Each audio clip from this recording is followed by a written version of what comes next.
Buenas tardes, ¿cómo les va? Mi nombre es Juan Ignacio Rocha, voy a ser el moderador esta noche de la primera disertación de blanqueo de capitales del estudio Saleh Murad y Brusini. Antes de arrancar, les tenemos que agradecer muchísimo a dos instituciones muy importantes de la ciudad. Primero al Parque Industrial por darnos este espacio increíble, hermoso, súper cómodo para esta charla, y a la Asociación de Industriales Metalúrgicos de la ciudad, que también colaboró con la invitación a todas las empresas para participar de este importante evento. El estudio Saleh Murad y Brusini es un estudio atípico. Es de esos estudios que va más allá de los límites de lo que estamos acostumbrados a ver. Y digo esto porque son de esos profesionales que están enfocados a algo que muy pocos se animan. Son abogados de empresas, pero de empresas como YPF, como el Banco Galicia, como Bancsur, como Santander Río. Son esos abogados que van a todo o nada. Por eso también son ellos los que nos traen hoy las nuevas resoluciones y se animan a darnos una charla que tiene muchísima dualidad. Una charla en donde vamos a estar en constante controversia entre lo que la moral nos dice que está bien, lo que nos dice que está mal, lo que debemos hacer y lo que no. Marcelo Salem, el doctor Saleh Murad, tiene expertices en muchísimas áreas de la profesión, también Darío, doctor Brusini. Pero a mí no me gusta presentar a la gente por el currículum, me parece que eso hoy lo podemos ver en internet, en LinkedIn.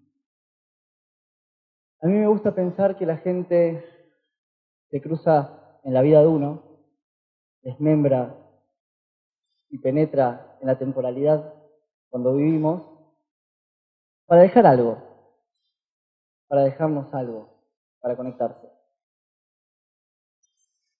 Para mí el doctor Saleh Murad es Marce. Y Marce, cuando lo conocí, desde que soy muy chiquito, es una persona que cumple un rol muy particular. Él para mí es una fuente de saber.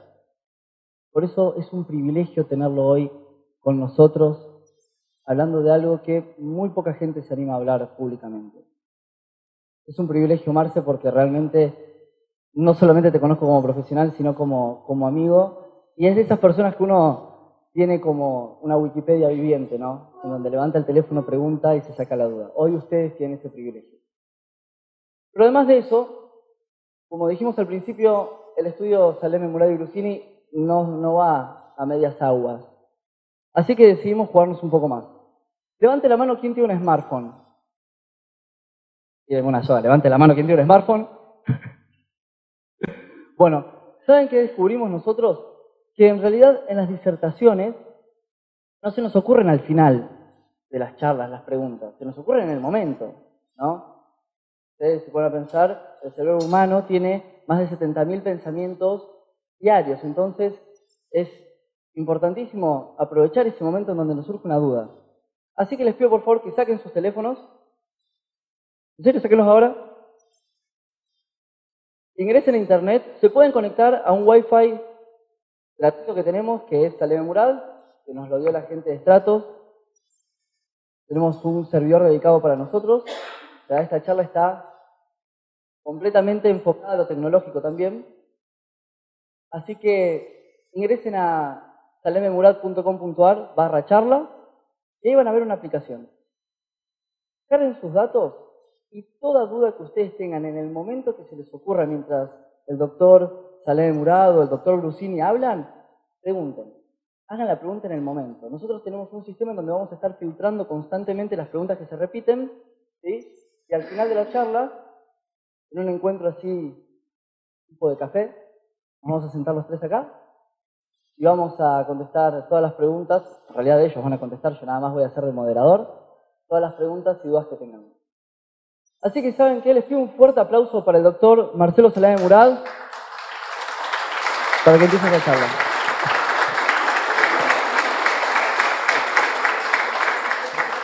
Bueno, muchas gracias. Si después de esto no estoy a la altura de las expectativas, me pueden echar. Muchas gracias, muchas gracias. Voy a repetir lo que dijo Juanchi. Gracias al Parque Industrial, gracias a los amigos de la Asociación de Industriales Metalúrgicos que siempre nos bancan, gracias a las autoridades municipales por dejarnos usar este lugar tan hermoso, y gracias al Estudio Rocha, Miguel, Juanchi, Facu, Sari, y toda la gente que está, así como a nuestros colaboradores, Claudio y Mariela, y a ustedes. Gracias a ustedes, como dijo Cerati, gracias por venir. La idea nuestra hoy, empezando un poco ya con el tema, es darle un enfoque general y particular al blanqueo. Es decir, no quedarnos solo en el análisis frío de la ley, sino más bien introducir, sobre todo los profesionales me van a disculpar, aquellos que están estudiando, todavía no terminaron, en este mundo legal que afecta sensiblemente a todos los argentinos, sean o no empresarios, industriales o comerciantes. Nos afecta absolutamente a todos de distintas maneras. ¿Una ley de blanqueo afecta a todos? Sí, claro que afecta a todos. Todos estamos alcanzados por esta realidad que vivimos hoy. En primer lugar, tenemos que decir, me van a perdonar que aprenda a manejar esto, esta es la ley 27.260, llamada régimen de sinceramiento fiscal. En realidad es la parte de la que vamos a hablar, ¿verdad? Porque la ley, ya lo vamos a ver y lo va a ver con Darío más en profundidad este tema, tiene tres partes. Una parte que está dirigida a las finalidades de la ley, que es en definitiva el sistema previsional argentino.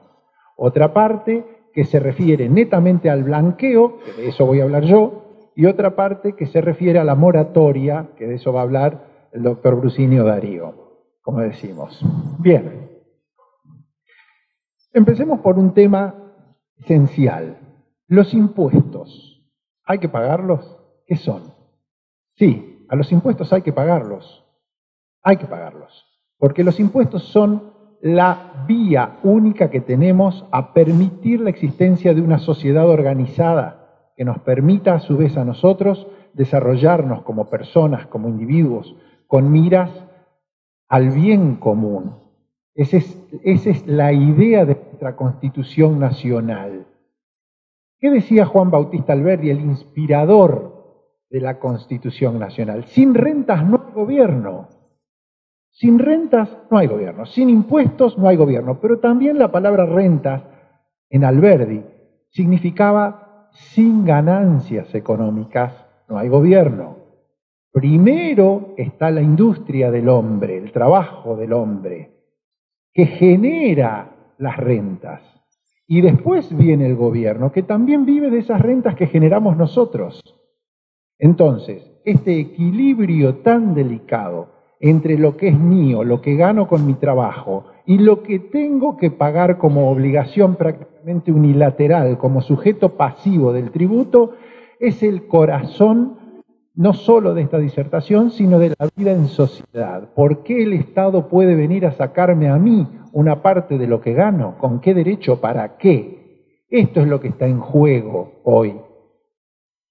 Fíjense lo que decía Alberdi en Sistema Económico y Rentístico, año 1858. Año 1858. ¿Cómo debe ser el impuesto? Alberdi decía, el impuesto debe ser bajo y debe ser de fácil tramitación para no despoblar el país. ¿Qué estamos diciendo hoy? ¿Cómo está la Argentina? Con 40 millones de personas en un territorio para 2.000 millones. ¿Por qué está despoblado el país? Y no está despoblado solo de gente, sino de capitales que huyen. 400.000 millones de dólares de argentinos en el extranjero. 400.000 millones de dólares. A ver, es más del doble de la deuda pública, ¿verdad? ¿Por qué será? ¿No será que el sistema tributario está muy mal? Alberti también hablaba de la hipocresía fiscal. Él decía, si vos, el impuesto es bajo, pero para pagar haces una maraña impositiva, hay una hipocresía, se lo estás encareciendo. Y ya vamos a ver lo que decía Alberdi en relación al tiempo que lleva calcular un impuesto, pagarlo, tramitar una exención, si lo sabrán los contadores, ni hablar de una repetición del impuesto. ¿Cuál era el veneno fiscal? Decía Alberdi, año 1858, perdónenme, pero lo admiro a Alberdi. Él decía, alícuota confiscatoria y trámite excesivo del impuesto es un veneno. Con esto no hay desarrollo. La frase, libre Dios a la República, de esa aduana en los que los trámites son un arte, cuyo aprendizaje exige del empleado toda una existencia. ¿Qué pasa ahora? Para liquidar un impuesto, en Estados Unidos cualquiera liquida sus impuestos. Nosotros no. Ni siquiera los profesionales podemos a veces liquidar nuestros propios impuestos. Él decía, el tiempo es oro en este siglo XIX hablaba él, imagínense el XXI, en el que el vapor y el telégrafo eléctrico han restituido al comercio las alas de pies y manos que le daba la fábula mitológica. Y yo digo, se refiere al dios Mercurio, que acá lo vamos a ver, que es, fíjense, el casco alado y las zapatillas aladas con el caduceo en la mano. Que no por casualidad Mercurio es el dios de los comerciantes y a la vez de los ladrones, de los pícaros y estafadores, y también de los sabios, ¿verdad? Porque no hay comerciante que no sea pícaro, no hay empresario que no tenga que ser pícaro. Es rápido Mercurio, era el mensajero de los dioses, por eso las alas. Más allá de esta rapidez que hace a la famosa picardía criolla, de la que estamos hablando hoy, porque ¿qué es el blanqueo? No haber escondido algo para que no me cobren, porque somos pícaros. Acá hay un régimen, entonces decimos, un equilibrio muy delicado. ¿Cuál es el equilibrio del que habla el derecho tributario? El equilibrio entre el impuesto y el derecho de propiedad. Todo esto que estamos viendo hoy se trata, si nosotros tenemos que evadir impuestos como el único medio para no vulnerar nuestro derecho de propiedad, porque hay estudios que dicen que si uno paga todos los impuestos en la Argentina se le va el 103% de sus ingresos.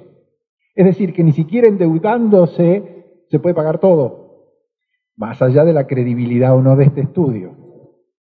La maraña impositiva que tenemos hoy, como generadora en gran parte del delito de evasión, uno no sabe qué tiene que pagar, cuándo, en qué jurisdicción. Todas las jurisdicciones te sacan un impuesto, todos los días tenés un impuesto nuevo, te hacen cada vez más complejos los trámites. Todo esto alienta la evasión, por eso lo traigo a colación. El fenómeno de la evasión sociológico, que parte de que se considera al ciudadano como un contribuyente, más que como un ciudadano. No tiene derechos, tiene que pagar. ¿Cuántos de nosotros sabemos hoy? Estaban haciendo una entrevista en una radio de Darío Pérez, acá todos lo conocen, me persiguen un poco los Daríos, que nos decía, pero el ciudadano no se puede defender. Hablaba la gente, decía, ¿yo qué puedo hacer si el gobierno me cobra un impuesto excesivo? ¿Cómo que puedes hacer? Te puedes defender. Pero no tengo plata. Te vas al defensor público, haces un beneficio de litigar sin gastos y cuestionás. Nosotros no tenemos esa mentalidad de defendernos frente al abuso impositivo. ¿Qué hacemos los latinos? Los latinos evadimos, no nos defendemos en los tribunales, no creemos en la ley, no creemos en la ley. Y como decía Günther Jacobs, un gran penalista alemán, decía que la pena, o sea, la punición, la aplicación de las penas es esencial para que la población recupere la fe en el sistema legal. Si vos no aplicás las penas, nadie cree en la ley. ¿Qué pensamos los argentinos de esto? Acá no va preso nadie. La famosa frase, acá no va preso nadie. Entonces, ¿cómo es posible? Tenemos un régimen impositivo que castiga con penas más graves que el homicidio prácticamente o similares a la evasión tributaria. Y seguimos evadiendo. ¿Qué pasa? ¿Qué somos, suicidas? ¿Los argentinos? No. Los argentinos sabemos, primero, que las leyes no se aplican. Segundo, que es la picardía, el deporte nacional evadir impuestos, y tenemos todo organizado para eso, porque el impuesto es excesivo, porque si no me defiendo evadiendo, muchas veces no puedo sobrevivir. Y por último sabemos que cada tanto este régimen excepcional que vamos a ver hoy se vuelve a aplicar, o sea que deja de ser una excepción el blanqueo y se convierte en una regla. Se convierte en una regla. Hablando el otro día con una gente amiga, yo le decía, ¿alguien pensó alguna vez que puede venir una ley y decir, bueno, a los que violaron, violación, delito de violación, delito contra la integridad sexual, una ley donde perdonamos a todos los violadores? Vos venís, confesás el delito, automáticamente quedás dispensado de la pena. Es impensable para nosotros, porque nuestra conciencia jurídica material eso lo sanciona como delito, efectivamente, estamos todos de acuerdo. Ahora, cuando se trata del impuesto, no estamos tan de acuerdo en que sea un delito evadirlo. De allí que la debilidad del sistema jurídico argentino lleva a la repetición de este tipo de situaciones. El impuesto mal aplicado, abusivo, complicado, que lleva necesariamente a la evasión como medio de defensa de un pueblo que no cree en el Poder Judicial. Porque si creyera, iría a defenderse allí. Porque si la Corte ha dicho reiteradamente en fallos que el 35% en una alícuota es confiscatorio, y no lo dijo en relación al impuesto a las ganancias, ¿por qué el gobierno aplica una alícuota del 35%? ¿Qué está esperando? Y bueno, la aplicamos, total, hasta que llegue a la Corte. Bien, ahora bien, esta ley se inserta en el marco de una situación económica y política específica. Como no somos Suecia ni Suiza, tenemos un enorme déficit fiscal que se profundiza día a día. El gobierno dice, bueno, yo puedo quedarme quieto o puedo salir a recaudar. Tengo que recaudar. ¿Qué hago? ¿Persigo a todo el mundo? No puedo porque sos antipolítico. Y segundo, porque no tengo gente para perseguir a todos. No tengo capacidad operativa. Este régimen excepcional de blanqueo es el primero en este gobierno, pero no es el primero en la Argentina, como dije. Ahora tiene características que lo pueden hacer realmente beneficioso para los que se acojan a él. Dije que tenía 3 partes la ley. Primero, el Programa Nacional de Reparación Histórica para Jubilados y Pensionados, que no lo vamos a abordar hoy, porque nosotros el tema previsional no lo hacemos, y además no es lo que convoca, que trata de ponerle, diría yo, es como un truquito, como un truquito. Si le ponemos este fin, el medio queda justificado. Che, ¿quién no quiere que los jubilados cobren bien? Porque todo lo que se recaude acá con el impuesto especial, que ya lo vamos a ver, va a las arcas del ANSES para que pague una serie de obligaciones con los jubilados. Entonces tratamos de darle un tinte más moralmente justificable con este destino, que es bueno y por supuesto se necesita, ¿y quién va a decir que no? Todos estamos de acuerdo en que nuestros jubilados tienen que cobrar dignamente, que no puede ser que se espere a que se muera el jubilado como veníamos haciendo. Gracias, Robert, por venir. Robert Magiel, presidente de la Asociación de Industriales Metalúrgicos, que nos auspicia. Entonces decía, vamos a mandar el dinero ahí. Después la segunda parte de la ley es el régimen de sinceramiento fiscal, que es el blanqueo propiamente dicho. A partir del artículo 36 de la ley, lo aclaro para que no perdamos el tiempo con el artículo anterior, y luego la moratoria o regularización excepcional, por este año es esta. El año que viene veremos. De obligaciones tributarias, seguridad social y aduaneras, conocido por nosotros, como moratoria. Bueno, ¿qué leyes se modifican? Básicamente el Código Penal. Código Penal. Ley Penal Tributaria. La 11683 de procedimientos fiscales.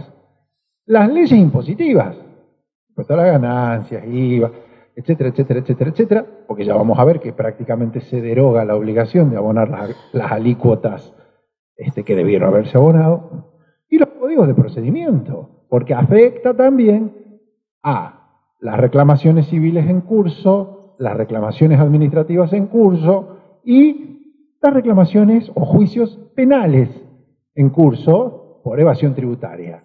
Es decir, todo este esquema jurídico queda suspendido.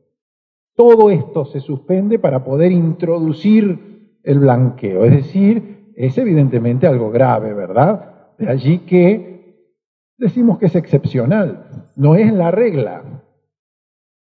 Bueno, ¿quiénes pueden acogerse al blanqueo? Primero, sabemos que blanquear, ya vamos a ver, como lo expresa la ley, la declaración voluntaria excepcional, es exteriorizar algo que estaba oculto. Los argentinos tenemos una frase muy linda, decimos en negro. No sé si es linda, pero muy característica. Está en negro. Es decir, va fuera del radar impositivo. Lo tengo en negro. Muchos tienen hijos también en negro y otros bienes. Entonces, ¿quiénes pueden acogerse? O sea, ¿quiénes son los sujetos pasivos que pueden entrar en la ley? Las personas físicas, nosotros, las personas humanas. Como dice la ley, que evidentemente está hecha en gran parte por gente que usa la nueva terminología del Código Civil y Comercial, porque otros abogados decimos la persona física, ahora se dice la persona humana. No conozco si hay otra persona de otro tipo, que digamos, aparte, si es física es humana, si es humana es física. Las personas jurídicas, sociedades, incluso fundaciones, asociaciones con personería o sin personería jurídica, sociedades comerciales, civiles. Las sucesiones, por supuesto el Estado no, ¿verdad? Las sucesiones indivisas, o sea, patrimonio de afectación. ¿Qué es la sucesión? La sucesión no es una persona, ¿verdad? Pero no me voy a poner a hablar de derecho, aunque es apasionante. Es un ente casi de imputación diferenciada sin llegar a personería jurídica. Tengo un profesor de derecho acá que me está mirando fijo y no quiero decir lo que no corresponde. Los sujetos comprendidos en el artículo 49 de la Ley de Impuesto a las Ganancias, las personas que estén inscriptas y también aquellos que nunca se inscribieron en la... El requisito es que sean residentes, es decir, que estén acá en la República Argentina. Toda esta gente, fíjense, inscriptos o no, por eso yo dije, guarda que nos comprende a todos esto. No se imaginen que solamente van los empresarios, hablo para los chicos, ¿no? O para la gente más jovencita, los que somos un poco más grandes ya sabemos a qué se refiere. Pero hoy un señor que ahorró durante su vida y tiene, pues ponemos este ejemplo siempre porque es muy común acá en San Francisco, 5, 6, 7 departamentitos que fue haciendo, y cobra alquileres por eso, pero no los registró nunca, no se inscribió nunca, no paga ningún impuesto por eso, está evadiendo impuestos. Está evadiendo. Y Cristóbal López también está evadiendo. Es decir que, si lo vamos a medir con el rasero estricto de la ley, ambas circunstancias merecen sanción. Por supuesto, uno será agravado, el otro no, en fin. Pero todos, el kiosquero, el panadero, hoy me decía Pérez, el panadero no. ¿Cómo el panadero no? Y hay panaderos que tienen mucho dinero, pero el panadero no. Entonces esa conciencia de que si vos sos un pequeñito productor, no sos un evasor. No, sí podés evadir impuestos, no es privativo de los grandes. ¿Quiénes están excluidos? Juan, el tiempo porque... los sujetos y los bienes excluidos del blanqueo, o sea, quienes no pueden blanquear, ya vamos a ver los beneficios. quienes no pueden, los condenados por el delito que origina el hecho imponible. Ese no puede. Si ya le ha recaído sentencia firme, no puede venir ahora a blanquear y librarse de las consecuencias de la violación de la norma. Si está en proceso, sí, penal. Si ya fue condenado, no. No se puede blanquear los bienes provenientes del lavado de activos de origen delictivo. Tampoco. Esto no es un blanqueo. Esto, ¿saben qué es? Lo que le dice Margarita Stolbizer a Cristina de Kirchner. Le dice, vos estás declarando a la AFIP, pero eso no torna lícito el origen de tus bienes. ¿Vieron que ahora le dijo? Es decir, vos lo pones en una declaración jurada, pagarás impuestos, pero eso no quiere decir que vos lo tengas bien habido, porque según Stolbizer, esos bienes son producto de la corrupción. Y ese es un delito que expresamente incluso está excluido de poder blanquearse porque sería ya escandaloso, ¿verdad? Más aún. Los funcionarios públicos y sus familiares tampoco pueden blanquear. Tampoco pueden venir a decir, bueno, yo tengo esta casita en Miami, ¿y usted qué era? Yo era ordenanza municipal o... No puede. Y tampoco se pueden blanquear activos provenientes de países de alto riesgo o no cooperantes, según el GAFI, que es el Grupo de Acción Financiera. Hablaba con un amigo antes de entrar. ¿Qué pasa en el mundo? Hay una hipocresía, ¿verdad? Pero los países desarrollados están apretando el cerco en relación a los activos no habidos lícitamente. Hoy se está castigando a los países que no persiguen la evasión. ¿Cómo? Dejándolos afuera de convenios multilaterales. Por ejemplo, dejándolos afuera de fondos que vienen a bajas tasas de interés. Es decir, no es solamente una cuestión moralizadora, es una cuestión económica. Por eso dicen que el gobierno espera, entre otras cosas, que del resultado del blanqueo, digamos, sea considerada la Argentina como un país amigable con el GAFI, ¿verdad? Como un país serio, para decirlo en otras palabras. ¿Por qué? Y porque fíjense los países que son no cooperantes. Irán, Corea del Norte, Argelia, Myanmar. Después hay otra serie de enunciación que no están en la categoría de no cooperantes, pero están ahí rozando, que están en vías de recuperarse. Por ejemplo, el escándalo de los Panama Papers. Es decir, Panamá era un país que si bien no era considerado de alto riesgo, era un país considerado tolerante con la evasión. Entonces, ¿qué hizo el GAFI? Le dijo, bueno, ¿en qué situación querés estar? No, dice, yo quiero colaborar. Es decir, que se ha convertido y está en vías, ¿verdad? Ha cambiado la categoría Panamá y hoy está en vías de convertirse en un país, entre comillas, no tolerante con la inflación. Bueno, los sujetos, miren la enumeración lo que es extenuante. De los que no pueden entrar, dijimos, declarados en quiebra, condenados por los delitos de evasión tributaria, por ejemplo, ley cambiaria, condenados por delitos comunes que tengan conexión con el cumplimiento de obligaciones tributarias, el que hizo la factura apócrifa, por ejemplo. Personas jurídicas cuyos administradores hayan sido condenados por estos delitos, porque recordemos que la persona jurídica siempre va a ser, por más que digan lo contrario, incapaz de cometer un delito, es una incapaz de hecho. Ahora nos estamos acercando cada vez más a la teoría de la responsabilidad penal de las personas jurídicas.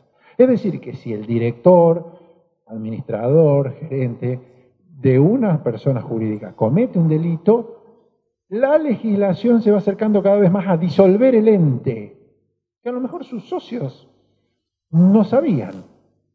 Bueno, pecarán por negligentes. Sigamos, no voy a leer todo esto, quédense tranquilos. Pero, por ejemplo, Otros, los condenados por estafa, por usura, quebrados, condenados por delitos contra la fe pública, encubridores, el que está condenado por homicidio por precio promesa remuneratoria. Pero hay un pequeño parrafito en la ley que dice que sin perjuicio de que los condenados por estos delitos no pueden acogerse, sin embargo, si el proceso está en curso, por el principio de inocencia, ¿verdad?, pueden acogerse. ¿En qué forma? Condicional. Es decir, que condicionalmente todos estos, no los funcionarios públicos, estos que tienen procesos en trámite, podrían acogerse sujeto al resultado final del pleito. Bueno, vamos a seguir. Miren los funcionarios públicos. Toda la puse solamente para que veamos. No se olvidaron de ningún funcionario. Esto fue producto de la presión de la oposición porque esto no estaba. Lo agregaron. Desde el presidente de la Nación para abajo. Toda la gama de funcionarios públicos. Por eso resumimos diciendo funcionarios públicos. Sigamos porque esto los voy a ver. Y sus parientes, quienes también quedan excluidos, cónyuges, padres e hijos menores emancipados de los funcionarios públicos. O sea que los hijos mayores pueden entrar al blanqueo. No se olviden que todo lo que la ley no prohíbe está permitido. La regla es la libertad. Es decir, se puede hacer todo menos lo que la ley prohíbe. Bueno, la ley usa un eufemismo para no decir blanqueo. ¿Cuál es el eufemismo? Declaración voluntaria y excepcional. Sabemos que voluntaria mucho no es, porque lo hago condicionado, es una voluntad un poco condicionada, y es excepcional, por ahora. Después sale otro. ¿Qué puedo declarar yo? ¿Qué bienes puedo blanquear? Moneda. Primero, vamos al dinero, lo más fácil. Nacional o extranjera. Inmuebles, o sea, lotes, casas, campos, departamentos, etcétera, situados en cualquier parte del mundo, dinero también. Muebles, es decir, no solo un cuadro muy valioso que podría ser un mueble en el sentido típico, sino valores bursátiles, acciones, títulos públicos, ADRs, o sea, los derivados, cuotas de fondos de inversión, derechos de fideicomisos. Fíjense lo que dice la ley. De más bienes en el país y en el exterior, incluyendo créditos y todo derecho con valor económico. Pero acá, cuidado. Derechos con valor económico. Yo no puedo decir que me inventé un pasivo. Eso no entra. Cuidado. No puedo blanquear un pasivo que me inventé para bajar ganancias. No puedo decir, no, era de mentira. No. Estos bienes que pueden estar a nombre del declarante o de terceros. O sea, por ejemplo, caso típico. Me compré una estancia en Venado Tuerto de 1.500 hectáreas, pero como soy monotributista, la última categoría, lo puse a nombre de mi mamá. ¿Puedo? Sí. Después veremos qué pasa con tu monotributo. Que cuidado, no se cambia la condición tributaria, ojo. Pero la AFIP puede sospechar que con los ingresos que estás declarando no vas a poder sostener el gasto proveniente de esa tenencia. Así que guarda, cuidado. ¿Cómo sostengo yo en el futuro? ¿Es así, contador, o me equivoco? Entonces todos decimos, bueno, compramos y decimos que pedimos un crédito. Che, ¿y las cuotas del crédito cómo las pensabas pagar? Porque tampoco te dan los números, ¿verdad? También vienes a nombre del cónyuge. Muy malo, muy malo. Malo. Lo peor que se puede hacer es, para esconderlo de la AFIP, ponérselo a nombre de tu esposa. Perdón, por eso vengo. Cuando me divorcié, mi mujer dijo, esto es mío. Prefiero la AFIP, por lo menos saca el 30. Ascendientes o descendientes en primero o segundo grado de consanguinidad o de afinidad, o de terceros. Acá hay un requisito. Yo lo declaro y... ¿Cuánto me falta? Uy, qué rápido pasó el tiempo. Yo lo declaro y lo tengo y lo tengo que colocar a nombre mío. Ya va a decir Darío en la reglamentación, lo tengo que colocar. ¿Cuándo? Y bueno, antes de la finalización del periodo, de la declaración jurada correspondiente al periodo 2017, ¿verdad? Entonces, hasta los primeros meses del 2018, según lo que seas vos, persona física, jurídica, etc. También puedo declarar bienes a nombre de personas jurídicas, o sea, armamos muchas veces sociedades que son pantallas. Puedo declarar. Ahora, cuidado acá, porque si en esa sociedad yo tengo otros socios y yo digo que yo generé plata negra con una sociedad o que usé una sociedad para esconder bienes, etc., también puedo ser sujeto pasivo de otras acciones penales que no son correspondientes al blanqueo. ¿Qué pasa cuando yo digo, como gerente o administrador, que usé una sociedad para hacer plata negra? Y viene mi socio y me dice, así que vos hacías plata negra, ¿y por qué no la repartiste? Pues el problema no es hacerla, es no repartirla, ¿verdad? Entonces, cuidado, no excluye otras acciones, excluye solo las tributarias. No sé si soy claro. Y los bienes también que puedan estar a nombre de fideicomisos, que muchas veces se arman justamente para ocultar, sucesiones o cualquier ente constituido en el exterior, antes, y aquí es importante, del 31 del 12 de 2015, que esto se llama fecha de preexistencia de los bienes, que a ver si lo pusimos acá, está bien, la armamos bien. Entonces, hay una fecha tope. ¿Cuál es la fecha tope? Para personas físicas, 22 del 7 del 2016, que vendría a ser fecha de promulgación. Para personas jurídicas, hoy no se puso, pero es el 31 del 12 del 2015, ¿verdad? Último día, o si quieren ustedes, no puedo decir 1 de enero del 2016, es 31 del 12 del 2015 a las 12 de la noche. Lo que puse hasta ahí, bien, si no, no entra. Hay mucha gente que va a decir qué pasa con los ejercicios que están encaballados, que no cierran el 31 de diciembre. Bueno, tendrás que ver cuándo se incorporó. Es fecha de incorporación al patrimonio. ¿Está? Si tu ejercicio no cerró, pero el bien se incorporó antes, entra. Si no, no. Dijimos, la admisión condicional, que ya la nombramos. ¿Cuáles son los impuestos? Mirá qué tema importante. Parece que lo más importante viene al final. Alcanzados por este perdón fiscal. ¿Qué me perdonan? Me perdonan impuesto a las ganancias, IVA, IT, que no haya pagado, por supuesto, impuestos a los créditos y débitos en cuenta corriente bancaria, impuestos internos, ganancia mínima presunta, bienes personales, y para aquellos que están en las cooperativas, la contribución especial que grava el capital de las cooperativas. Todos estos impuestos quedan condonados, todos. Vean que no hablamos de impuestos provinciales ni de tasas, ¿verdad? Son impuestos nacionales. Todos estos. ¿Cuáles son los beneficios?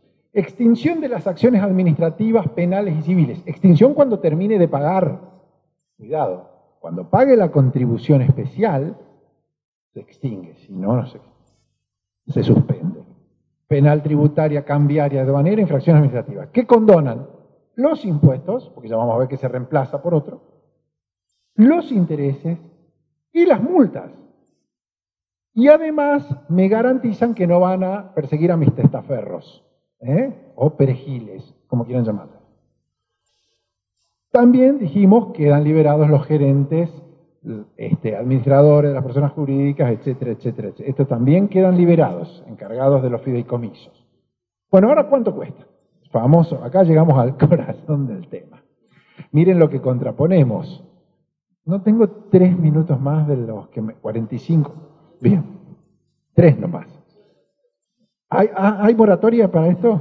Gracias. No queremos excedernos. Son 45 minutos cada uno y después las preguntas todo el tiempo que ustedes quieran. ¿Cuánto cuesta? En primer lugar, ¿cuál es la base imponible?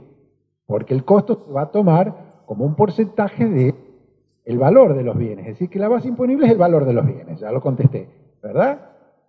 La metodología para el valor de los bienes, dice la ley, que después un poquito también lo reglamenta la ley, es la prevista para el caso según el bien. Por ejemplo, si es moneda extranjera, al cambio del Banco Nación a moneda nacional, a fecha de preexistencia de los bienes.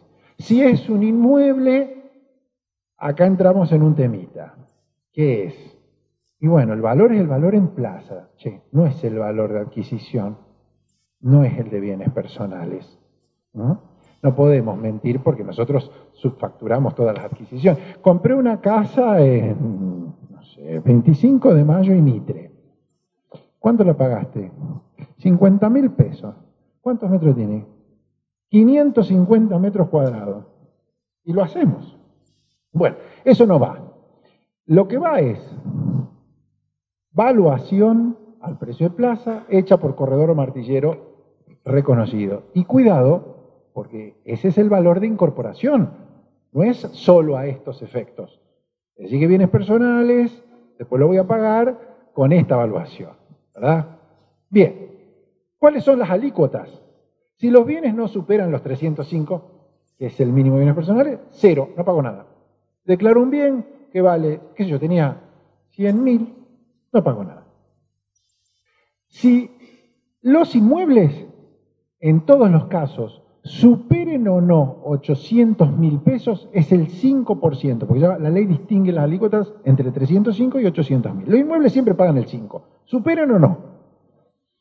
El resto de los bienes, si no superan los 800.000 pesos, fíjense que en poco tiempo esto queda muy corto al ritmo de la inflación, es el 5%. Si superan los 800.000 y yo blanqueo antes del 31 del 12, voy a pagar el 10% del valor del bien.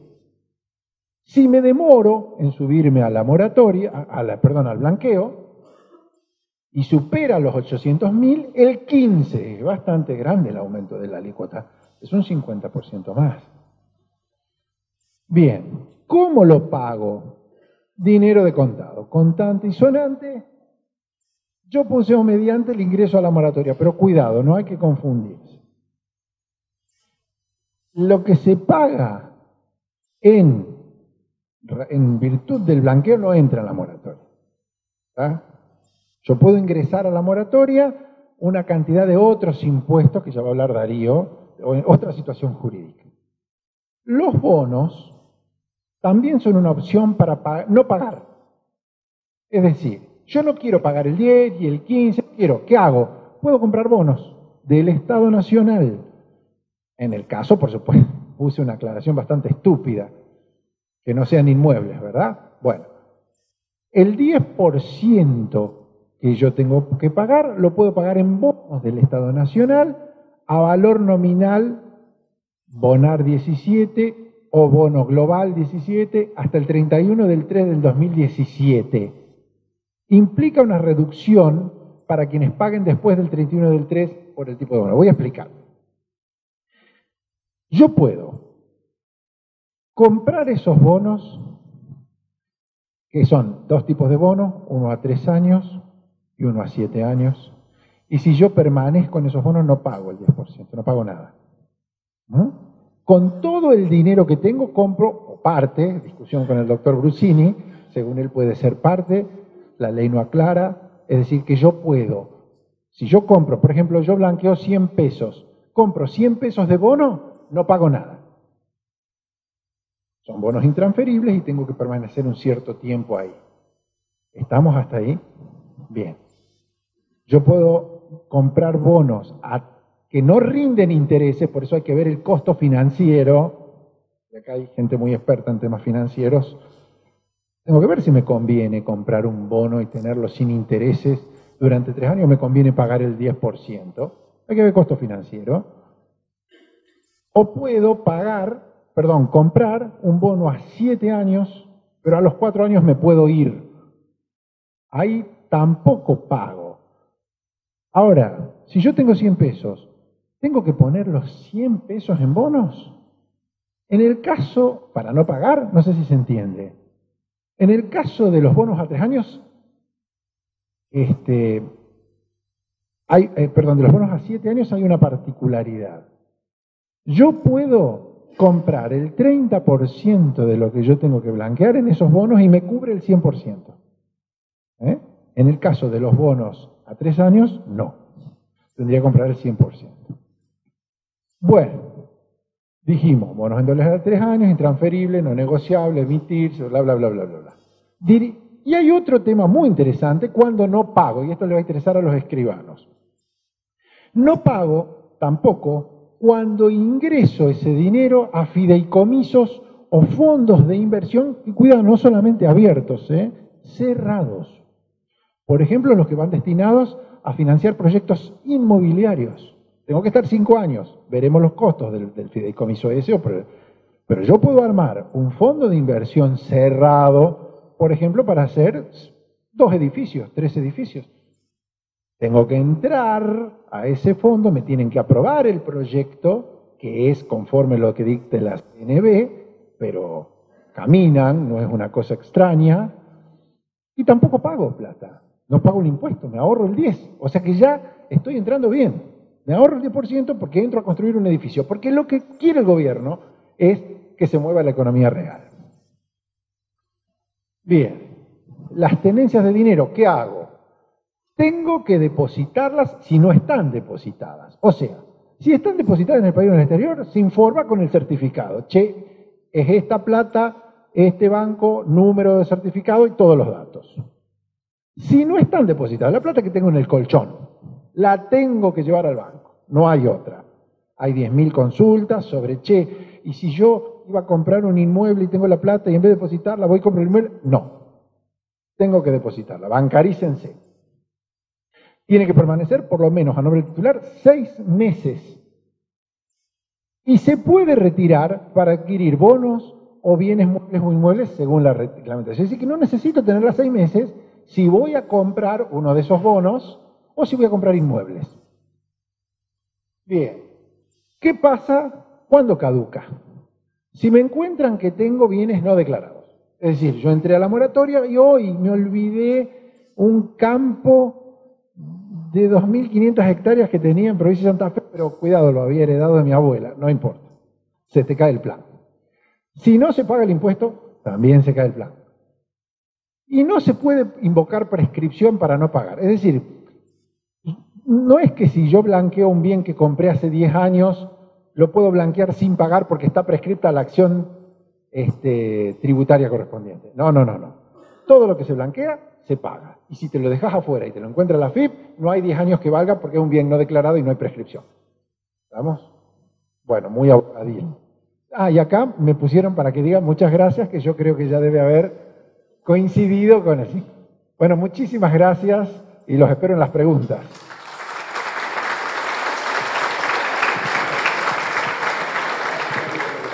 Bueno, excelente, ¿no? Vamos a aprovechar, aprovechen este momento mientras nosotros ponemos la presentación del doctor Brusini para acercarse todas las dudas a través de la aplicación.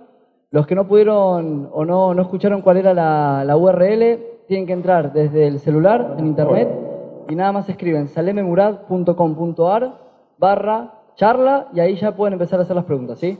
Denos un segundito. Bueno, avanzamos con la segunda parte de la charla. El doctor Darío Brusini va a explicar el cómo, ¿no? Así que después aprovechamos y hacemos esa ronda de preguntas. Recuerden también, aquellos que no tengan teléfonos celulares o que no les interese buscarlo a través de la aplicación, pero que quieran preguntar algo, Claudio, que forma parte del estudio Saleme Murad y Brusini, está con una tablet y directamente le pueden pedir a él que les cargue la pregunta, que no va a tener ningún problema, ¿sí? Bueno, adelante nomás. Bueno, muchísimas gracias a todos por estar acá. Buenas noches. Hago extensivo el agradecimiento al doctor Saleme, a la Asociación Industriales Metalúrgicos, al Estudio Rocha y particularmente al doctor Marcelo Saleme por darme esta oportunidad de compartir el panel. Lo mío es algo más técnico, más ajustado a la ley y voy a tratar de ser lo más breve posible. Vamos a hablar un poquito de la segunda parte de este régimen de sinceramiento fiscal. El doctor explicó con claridad meridiana el tema del blanqueo. Yo voy a hablar un poquito ahora de lo que en la jerga se llama moratoria. ¿Por qué decimos en la jerga? Bueno, porque la ley no dice moratoria específicamente. La ley habla de un régimen excepcional de regularización de obligaciones tributarias, aduaneras y de la seguridad social, pero nosotros sabemos que es una moratoria, a diferencia de un plan común, de los que tiene la FIP, los planes permanentes, por una serie de beneficios y condonación de intereses y sanciones que ya vamos a hablar. Programa Nacional de Reparación Histórica para Jubilados y Pensionados. ¿Qué tiene que ver eso con una moratoria? Bueno, ese es el nombre de la ley.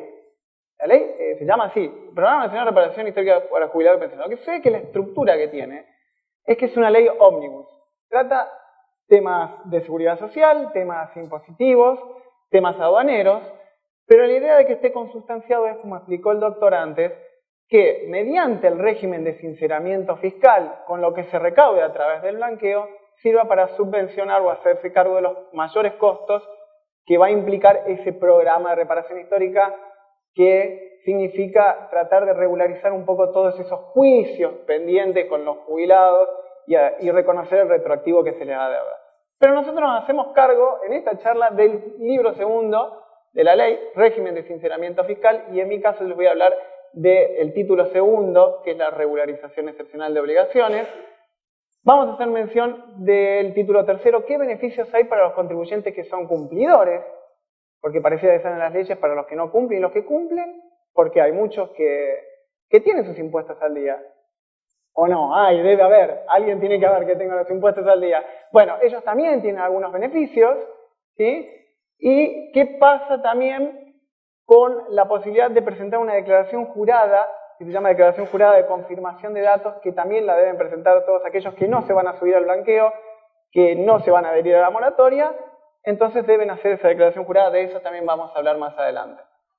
La reglamentación de la ley es muy amplia. Hay 2 decretos, hay 2 resoluciones generales de AFIP, hay una comunicación del Banco Central, CNB, Secretaría de Hacienda, OIF. La idea es que el contribuyente cuente ya con todas las herramientas y todos los elementos para tratar de simplificarle el trámite para ingresar ya sea al blanqueo o a la moratoria. Ahora específicamente vamos a mencionar la resolución general 3920, ya que habla del libro segundo, título segundo, que es la moratoria. ¿De qué hablamos cuando hablamos de moratoria? Bueno, la diferencia con un plan permanente cualquiera de AFIP de 3, 6, 12, hasta 120 cuotas o alguna posibilidad, la diferencia no está en la cantidad de cuotas, sino que el régimen establece la exención de intereses y la condonación de multas y otras sanciones que no se encontrarán firmes a determinadas fechas, que ya vamos a ver a continuación, y lo mismo que las obligaciones que se pueden adherir a este régimen. ¿Cuál es el plazo para adherirse? Bueno, ya está vigente el régimen. Arrancó el 1 de agosto, uno ya ingresando a la página de la AFIP con clave fiscal, a mis facilidades, ya puede encontrarse con este régimen de regularización excepcional, y es del 1 de agosto hasta el 31 de marzo del 2017 inclusive, y se puede hacer más de un plan a la vez, a diferencia de otros planes generales en que solamente se podía hacer un plan. Sucede que estos planes tienen un pago a cuenta, que ya lo vamos a ver, que si uno no lo cancela, puede ir haciendo un segundo plan, pero no va a permitir enviarlo hasta que no esté cancelado el pago a cuenta del segundo. ¿Qué sujetos comprende?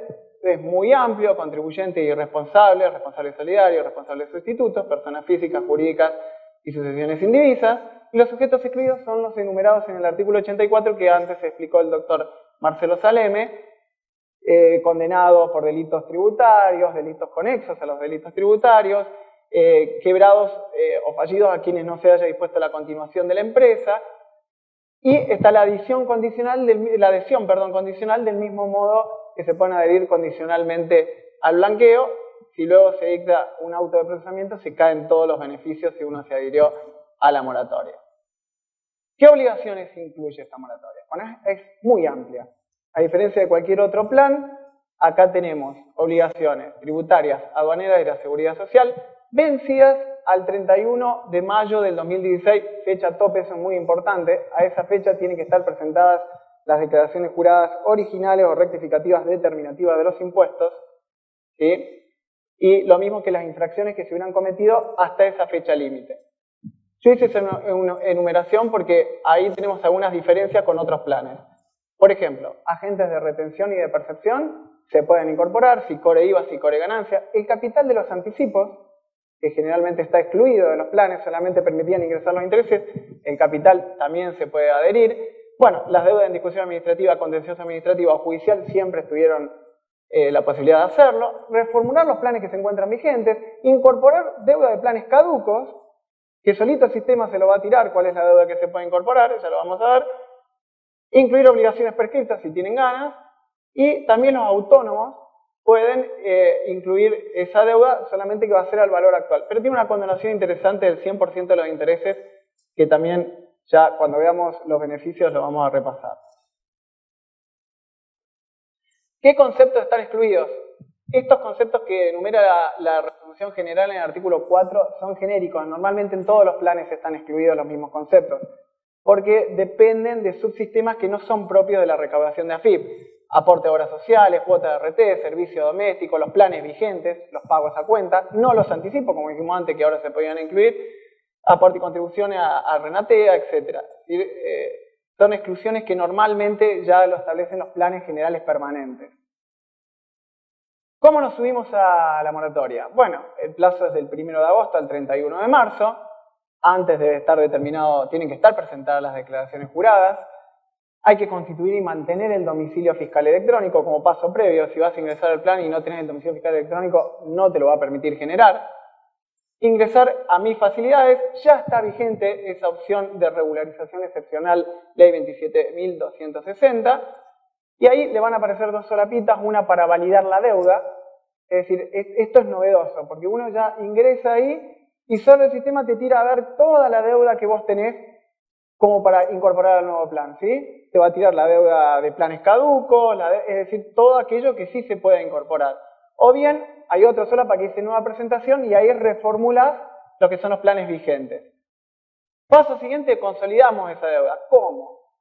Hay que generar y pagar un volante electrónico de pago por el monto del pago a cuenta. Ya vamos a ver que estos planes especiales de la moratoria tienen un pago a cuenta que va a ser del 5 o el 10% según el tipo de plan y el contribuyente que se adhiera, el cual tiene que estar necesariamente cancelado previo al envío del plan. Si no, se lo acepta, ¿sí? O sea, ¿cuándo se considera aceptado el plan por parte de la AFIP? Pago a cuenta ingresado y luego envío del plan a través del sistema Mis Facilidades. Caso contrario, no vamos a tener un plan que esté aceptado por el fisco. Lo podemos tener ahí en stand-by, podemos ir generando otro, pero si no tenemos el pago a cuenta ingresado, no lo vamos a tener adherido. Vamos a hacer mención a las deudas en discusión administrativa, contencioso administrativo judicial. Específicamente a mí lo que me interesa exponerle es el gran cambio que hay respecto de las ejecuciones fiscales. Imaginemos la hipotética situación en la cual un contribuyente tiene una deuda de seguridad social, de aporte y contribuciones del año 2014, se lo intimó, no pagó, se le hizo la boleta de deuda y se inició un juicio de ejecución fiscal. Paso siguiente que hizo el procurador o representante del fisco, le trajo un embargo bancario por el monto de capital más intereses y resulta que el contribuyente tenía varias cuentas abiertas, una en el Macro, otra en el Nación, le trabó en todas las cuentas por el mismo monto. Algo que seguramente los contadores están acostumbrados a observar y que cuando viene el cliente con esa situación nos quieren matar. Bueno, ¿qué hacemos en estos casos con el nuevo plan? Lo que hay que hacer es enviar el plan, presentar, como se acostumbra en los planes de pago, el formulario 408 de allanamiento, es decir, uno se va a tener que allanar incondicionalmente o desistir en el caso de que había una demanda de repetición, y asumir el pago de las costas y gastos causídicos. Inmediatamente de presentado el formulario 408, perdón, y hecho el plan, la AFIP debe proceder al inmediato levantamiento del embargo bancario sin importar si hay o no fondos retenidos. ¿Sí? Esto es muy importante. Antes te hacían esperar a que termines de pagar el plan para devolverte el dinero que tenías retenido, te lo transferían. ¿Sí? Estabas pagando dos veces en algunos casos. Te transferían el dinero a la cuenta de la AFIP, pero vos ya habías cogido el plan, entonces, ¿qué hago? ¿Anulo el plan? ¿Pago de contado? No, señor. Con esta nueva, esto es el artículo 13 de la Resolución General 3920, con esta nueva normativa, inmediatamente uno adherido al plan, el agente fiscal levanta el embargo y te pone a disposición los fondos que te retuvo. ¿Por qué este cambio? Porque de esta manera, como los nuevos planes tienen un pago a cuenta, la AFIP por lo menos se garantiza el pago de ese porcentaje. Mientras que en los planes comunes, ¿qué hacía un contribuyente? Si se le permitía levantar el embargo, te presentaba el plan, no te lo pagaba, le levantaba el embargo, le liberaba los fondos y chau, gracias, ahí quedaba, perdía el fisco. Entonces, en estos casos, como ya tienen, aunque sea reservado el pago a cuenta, permiten hacer el levantamiento del embargo.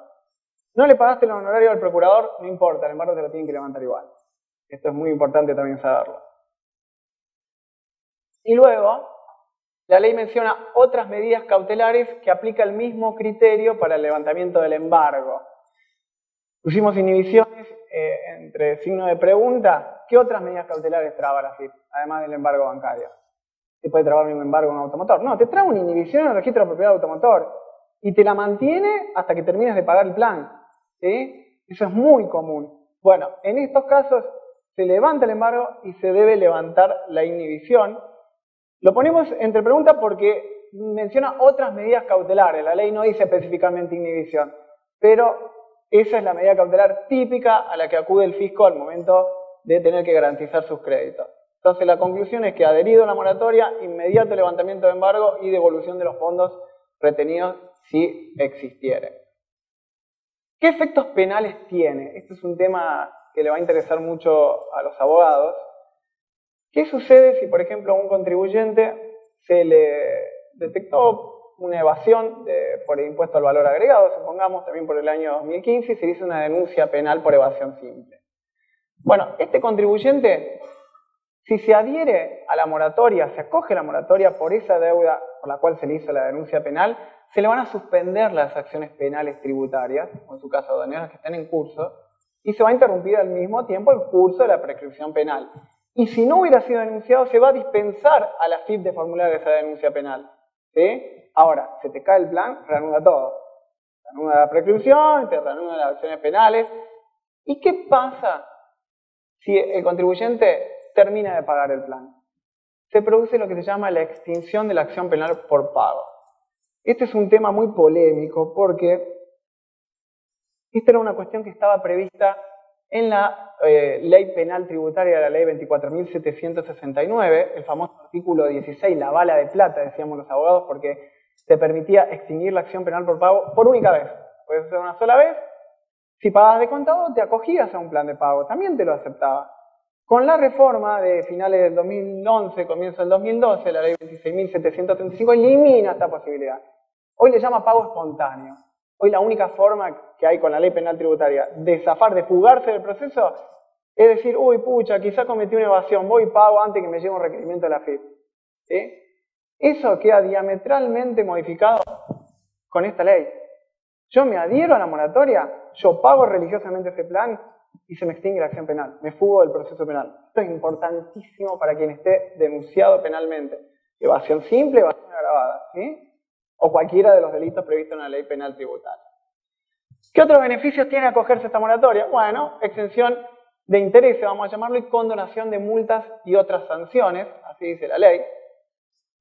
Tiene una metodología para condonar este tipo de sanciones dependiendo del tipo de infracción. Esto ya es muy técnico, tiene que ver con la ley 11.083. Hay dos tipos de infracciones formales por algún incumplimiento de algún deber formal. Una multa por no presentar la declaración jurada en término. Bueno, si yo cometí esa infracción antes del 31 de mayo del 2016, si no está firme, después les voy a explicar bien qué significa que estuviera firme, pero si no está firme ni abonada al momento de acogerse al régimen, como acogerse al régimen puede ser hasta el 31 de marzo del 2017, ponemos esa fecha, y se cumple con la obligación formal, esa multa queda condonada de oficio. Significa que queda directamente condenada sin siquiera hacer una petición al fisco de que proceda la condonación. ¿Y qué pasa cuando el deber formal es, así dice la ley, insusceptible de ser cumplido con posterioridad? ¿De qué hablamos?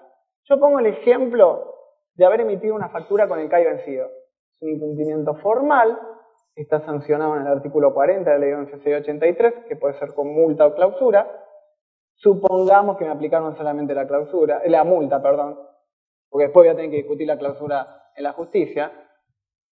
Si yo no puedo después emitir de nuevo esa factura, porque ya está, ya se consumó la infracción, y lo hice antes del 31 del 5 y no está firme, queda también condonada de oficio.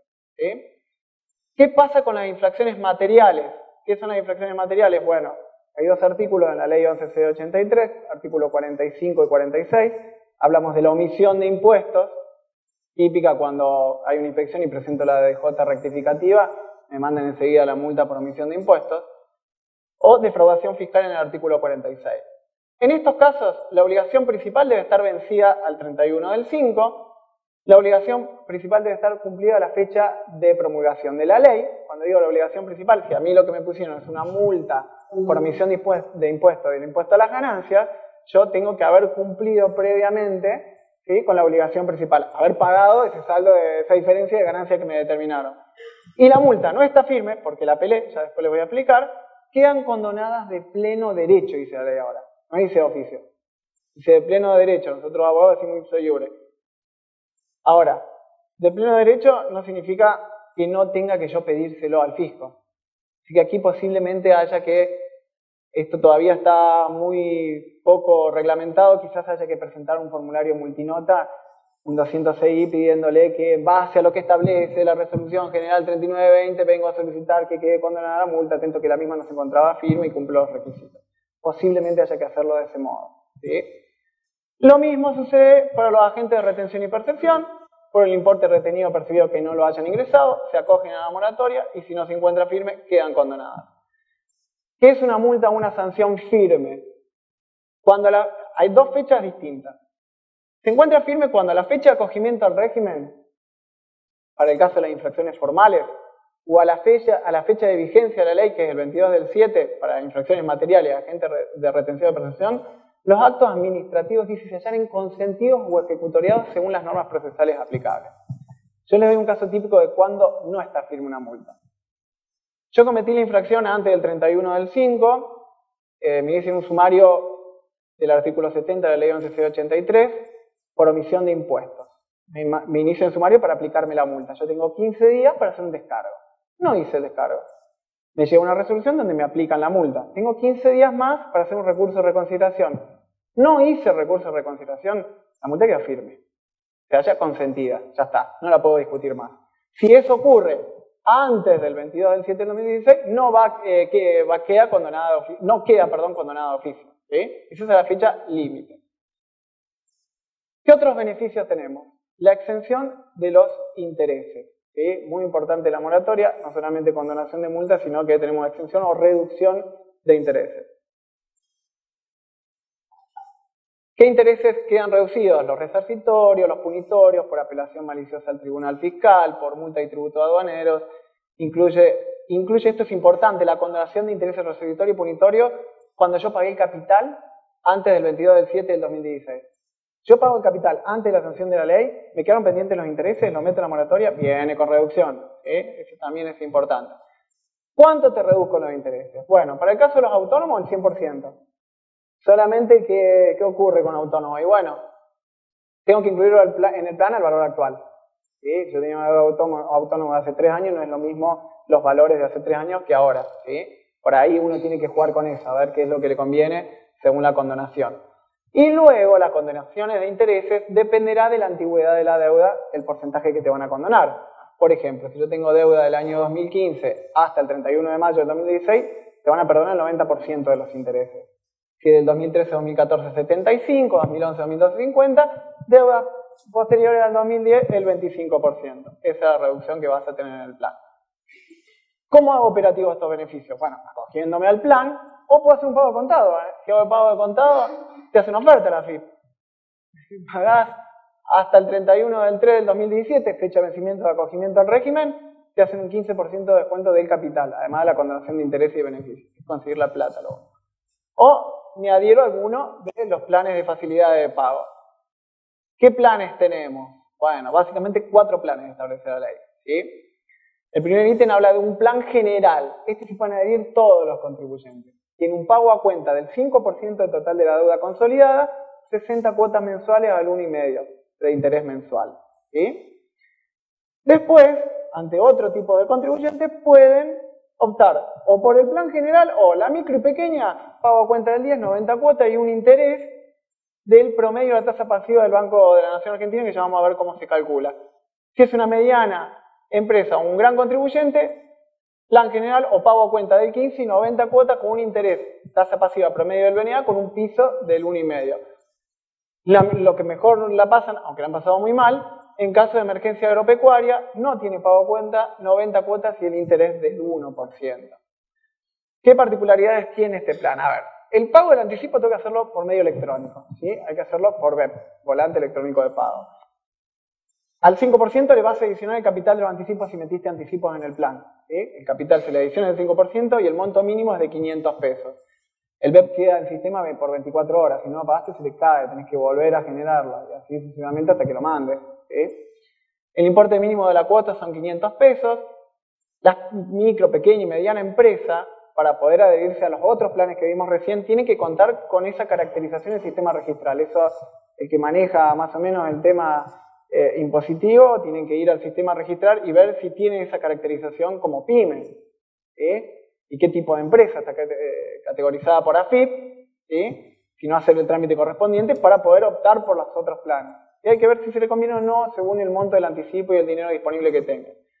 ¿Y qué es la tasa pasiva promedio del Banco Central? Es la tasa efectiva mensual, equivalente a la tasa nominal anual por plazo fijo a 180 días, te hace un promedio de la banca electrónica y la banca general, que esté vigente al día 20 del mes inmediato anterior al acogimiento. Algunos contadores ya hicieron algunos planes, los calcula solo el sistema.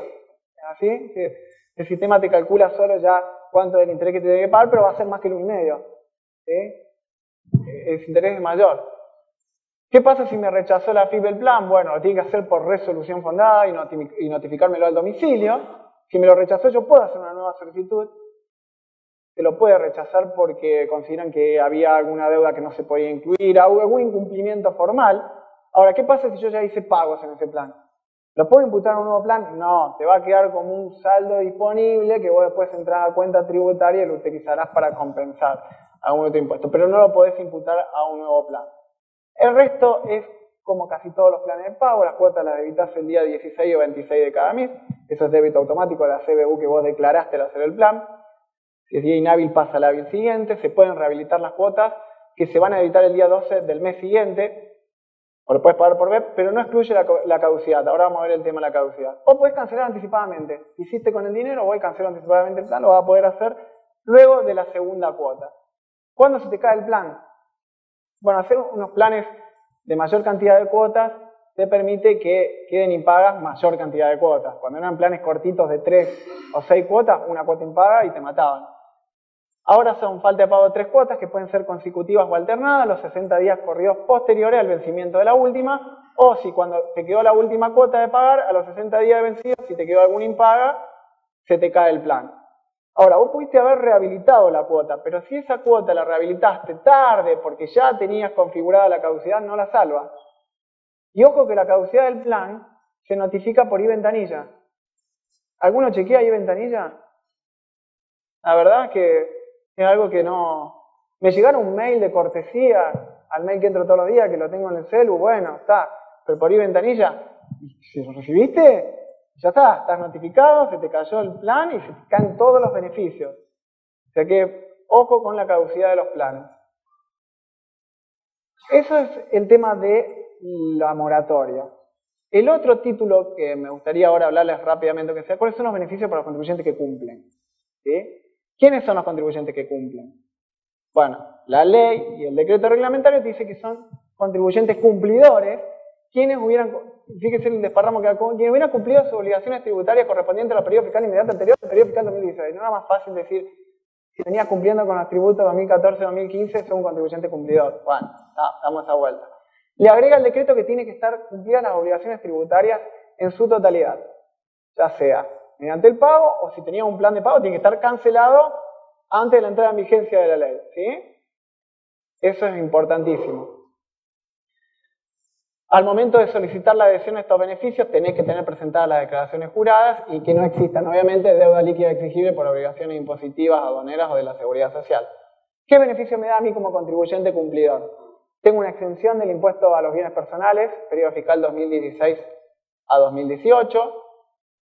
Los anticipos del impuesto a los bienes personales que yo hubiera cancelado del año 2016 me los pueden llegar a devolver o los puedes utilizar para compensar. Y si no pagás bienes personales, vas a quedar exento del impuesto a las ganancias aplicable a la primera cuota del aguinaldo 2016, que eso ya está vigente también y ya están haciendo las devoluciones. ¿Cómo entro como contribuyente cumplidor? Bueno, el plazo fue un poquito más adelante, empezó ahora el 16, hace 2 días. ¿Sí? Pero ya está vigente el sistema, uno entra con clave fiscal, constituido domicilio fiscal electrónico, informal, mail, el teléfono, si no lo puedes seguir. Vas al sistema registral, solicitud de ley, beneficio contribuyentes cumplidores y ahí vas a solicitar alguna de esas opciones. ¿Sí? Esto es más propio para los contadores que lo hacen todos los días. ¿Sí? También lo puede hacer cualquier persona ingresando con su clave fiscal. ¿Quiénes no pueden estar excluidos de los beneficios? Bueno, quien no es contribuyente cumplidor está excluido del beneficio. La ley excluye a quien se adhiera al blanqueo, no sos contribuyente cumplidor. Quien haya entrado al blanqueo anterior de la 26860 por los 2 periodos fiscales anteriores al 2016. quienes poseen deuda en condición de ser ejecutada por la FIP, o deuda por obligaciones 2014-2015, o haber sido ejecutado o condenado por multas por defraudación fiscal del artículo 46. En esos casos no vas a ser un contribuyente cumplidor y cuando quieras entrar al sistema y pedir los beneficios no lo vas a tener. Y el último tema que me gustaría aclarar es lo de la declaración jurada de confirmación de datos. Esto está previsto en el artículo 85 de la ley 27.008, perdón, está mal, esa no es la 27.260, y en el artículo 38 de la resolución RG no es 3929, es 3919. Está todo mal. Bien, a ver, todos aquellos contribuyentes que no se van a subir al blanqueo, ni tampoco se van a adherir a la moratoria, tienen que presentar una declaración jurada diciendo que todos los bienes que ellos tienen son los que han exteriorizado tanto en su declaración jurada de ganancias como en bienes personales o ganancia mínima presunta, ¿sí? Correspondiente al último ejercicio fiscal cerrado el 31 de diciembre. Si yo hago esto, ¿qué beneficio tengo? Y yo tengo el beneficio del tapón fiscal igual que el que tiene el que se hubiera subido al blanqueo, ¿sí? Y además, si soy contribuyente cumplidor, puedo tener los beneficios de contribuyente cumplidor, ¿sí? Esto es muy importante. Cuando hablamos del tapón fiscal, se refiere a que vos tuviste que haber presentado las declaraciones juradas originales o rectificativas antes de la promulgación de la ley. ¿Por qué esto? Porque hay muchos, y creo que este es el motivo por el cual se demoró tanto la promulgación de la ley, que intentaban blanquear a través de la moratoria, ¿sí? ¿Existe esa posibilidad? ¿Cómo sería blanquear a través de la moratoria? Es muy sencillo, mira, ¿qué me sale más barato? ¿Pagar el impuesto especial o rectificar la declaración jurada, declarar esa deuda y la meto en el plan? Pago el anticipo, tengo cómodas cuotas, tengo reducción de intereses. Bueno, no, ya está. Ya no puedo rectificar más, te puso la fecha de corte el 22/7. Si lo haces con posterioridad, perdés los beneficios del tapón fiscal del que estábamos hablando. ¿Cómo me subo ahora a esto de la declaración jurada? Bueno, entro también con clave fiscal y voy al servicio de declaración jurada de confirmación de datos y ahí ingreso todos los datos que me pide el sistema. Cierro con el título sexto de la ley, modificaciones en los mínimos no imponibles y en las alícuotas de bienes personales para los próximos años. En 2016 el mínimo pasa de 305 a 800.000, 2017 950.000, 2018 el mínimo será de 1.050.000, así como reducción de las alícuotas hasta alcanzar el 0,25 para el 2018, y siguiente, ¿sí? Y el título quinto deroga el famoso impuesto a la ganancia mínima presunta que tanto molestaba y no servía a partir del año 2019. Espero no haber sido muy rápido, quizás no me entendieron demasiado, pero bueno, estamos disponibles para las preguntas y las consultas que no tengan que hacer. Gracias. ¿Cuánto dice? Excelente.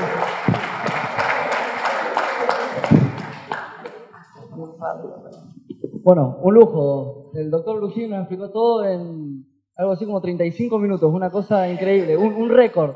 Pueden seguir preguntando, nosotros nos vamos a ir sentando, ya tenemos una grilla y ya estuvimos chusmeando un poco con lo que la gente nos preguntaba.